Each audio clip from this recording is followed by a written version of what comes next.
Welcome to Just Ask John. I'm John Carr with JRC Consulting Group. And this month's question comes from Richard from Chicago. Richard says, John, how can I make sure that I have a productive meeting?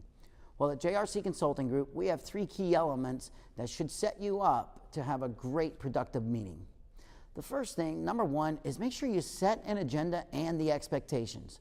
So anytime you have a meeting with a prospect, you should start the meeting off by asking them if you still have the same allotted time that you initially slotted for the meeting and that you agreed to, and then what is the agreed outcome of this particular meeting.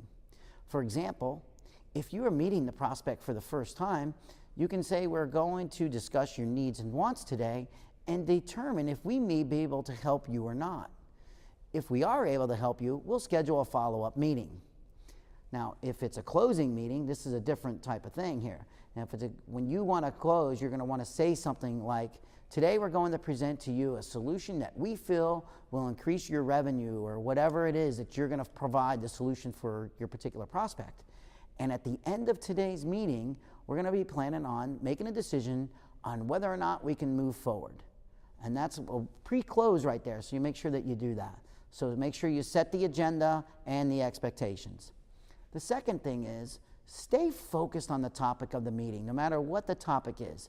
Keep focused with that. The reason is, you might get sidetracked. You might start talking about current events. You might be talking about something that is completely unrelated for you to either gather information about your prospect or gain the sale. And then you'll waste all that time. So it's very important to make sure that you stay on topic and you stay focused on what the actual purpose of the meeting is.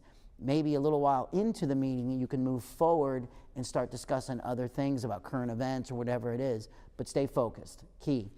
And number 3, make sure you set the next meeting. One of the biggest mistakes we see sales professionals all over the country do, literally thousands of them, they forget to set the next appointment, and they leave that appointment without a next step. So always remember, there should be 3 things that when you walk away from a meeting, one is you either have a signed agreement, you gained agreement, you earned their business, you're going to do business with that particular prospect. That's number 1. Number 2, you decide we're not a fit and we're not going to be able to do business with each other. Or number 3, you set that next appointment to get in there. So many people, I've heard them say, oh, well, now the person won't call me back. Well, when you were in front of them, set that next appointment. So always make sure that you utilize these 3 key elements of a productive meeting, and you will definitely gain more sales. So thanks again, and we'll see you next month.